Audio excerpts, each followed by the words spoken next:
there you go. That's Google India and its plans for the accelerator program, what exactly it's looking for and how it wants to really help out the women entrepreneurs. He, even gave us that email address. And if you missed it or if you want to catch parts of it again, this segment will be on YouTube too.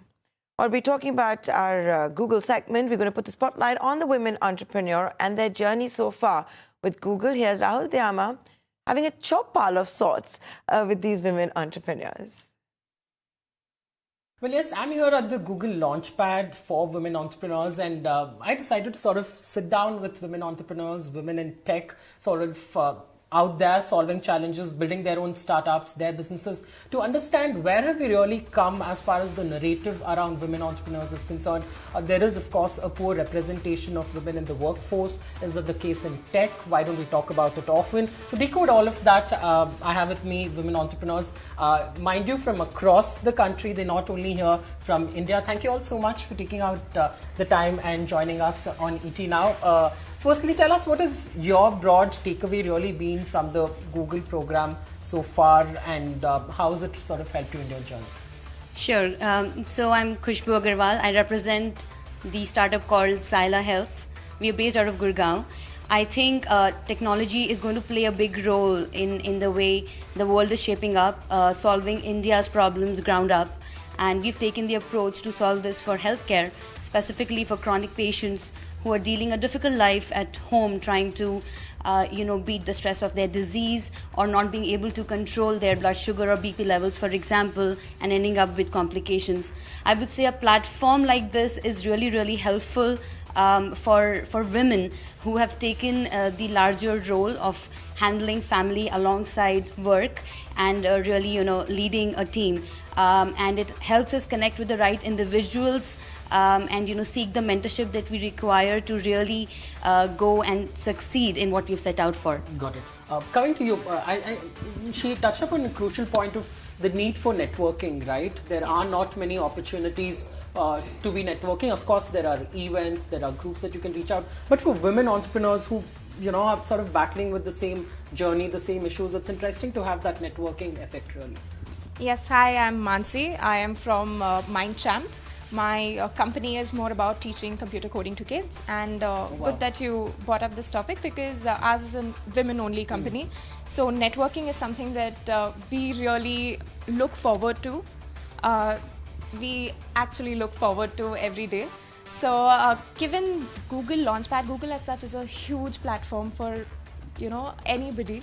So when we had heard about it, it was our first reaction to apply on it at that particular point of time, and it is a wonderful platform. They are taking us through how us as women can come together and help each other out, so that we can reach at a higher level than what we are looking forward to. But networking, as you said, is really key in that. I want to ask you, and forgive me if I'm wrong, but are women also guilty of not really asking enough and standing up for opportunities? Some of them feel we are not ready for it right now. Maybe this is not for me. Let me achieve some sort of a scale. Do women really ask less than what they really deserve? I think sometimes women are women's own enemies. We do wait for achieving certain milestones which maybe someone else would not. I think it's a function of a lot of cultural conditioning as well. But I think programs like these, like Google Launchpad, will help you sort of find kindred souls and connect with each other to find a solution. Got it. Yeah.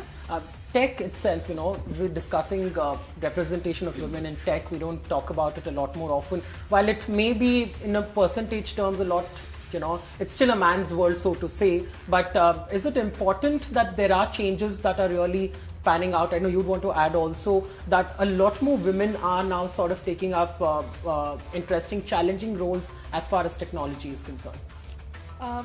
Certainly, yes. Short answer, yes. My name is Sanskriti. I'm from Tinkerbell Labs. We're building the world's first and largest e-learning platform for the visually impaired, starting with eliminating Braille illiteracy. So personally, I developed technology that helps blind children learn Braille by themselves. Now, since accessibility and inclusion is mostly a government domain in India, me being a woman in tech that has developed my own product, I've been faced with, shock and saying, which American company are you representing? Are you an agent? Are you, and it's just so much disbelief that people, they can't believe that I designed and created this product. But the flip side to it is also that when I do establish my credentials and I establish my authority on the subject, I know my stuff inside out, people are much more willing to bet on me to give me a chance. So yes, what you're saying is true. It is still a man's world, which gives all women a distinct advantage, because if you're visible in a man's world, people are going to say, hey, you know what, you've come here and you've done this thing. You're already more impressive than all the other men in the room. So I think it's a double-edged sword, frankly. Yeah, but I like the positivity to it, really. You want to add to that? And also we're discussing, has the entire notion around investors, VC, for women entrepreneurs also changed? The cliched idea being, how much time are you going to be dedicating to the startup? Would you be giving it enough while you go about managing other responsibilities? Sure, absolutely. I do think it is changing in a great way. In fact, I would like to talk about one session we had earlier in the event where, there was a question about, do we think there is a glass ceiling? It was actually very heartening to see that a lot of us believe that it doesn't exist, or it's actually, it's actually no longer going to be there in the future. So I think that's very, very positive. In fact, I do feel that investors want to look for companies where there's diversity, because there's also a lot of research that shows that the more diverse a company is in terms of representation, not just for gender, but for all other forms of diversity, the more, I would say, successful a company can get in its journey. And I think that's very, very heartening, definitely. All right. Anyone wants to add? Is there a constant, interest in sort of ensuring that you do go about also hiring many women in the company, or is that again a very cliched way of looking at that women entrepreneurs would ideally hire women in? Right. I think we've been very lucky. I would say 80% of my 26-member team today is women. I'm very proud of that. Oh. It is a very staggering fact for most, but the reason they are there and they're performing superbly well is because that as women, we have the empathy for healthcare that's required. Of course, I have men in the team who are doing well as well, but I think the skill match and the EQ match is crucial in the industry where I am right now. And add to it the discipline and hard work that women bring in. I'm a huge fan of women, and I don't want to be biased, but whenever I go and hire, I end up hiring more women than men, and it's kind of a joke in my team, but it is what it is, and we're doing superbly well, I guess. All right. Yeah, you want to add to it, and also, we're discussing about the balancing act. Is it a lot more tough to be giving? We have of course heard stories about Indra Nooyi. When she went home after a massive promotion, I think she said that you're the boss outside the house, but inside, you will still have to sort of take care of responsibilities. And of course, you spoke about glass ceiling that does not exist. But have things really changed, or is that really a tough balancing act while you go about building these startups? There's additional pressure to also, be a perfect balance at home and work. Yes, work-life balance is a real thing, and as I already mentioned, that we work with women who have taken a career break, and most of these women have taken a career break because usually it's mostly due to maternity. So getting these women back to work, because they have an entire difference in priority, and it is a very crucial factor. And when we see that happen, that these women are actually balancing their work at the same time, it is an added responsibility for them. Whereas I've seen that when I work with my colleagues who are men, for them, they don't need to think twice when they have to wait back after work. Whereas women have that additional responsibility. Even while coming to Bangalore, one of my colleagues, she had to call up her parents, she had to call up her husband that, okay, will you be able to manage the kids, etc., etc. Yeah. A man will never think twice before taking that decision. That will take Yes. a long time to sort of Yes. change on ground. Anything you want to add to the entire conversation, really? I agree with what she said. The only thing I want to add is take all the help that you get and ask for all the help that that is offered to you. I think that's something that we forget all the time. I also think I forgot to introduce myself at the beginning. I'm founder of the Nestry. We're actually a platform for curated sustainable children's products and a content discovery platform for evidence-based information so that parents can chart their own journey.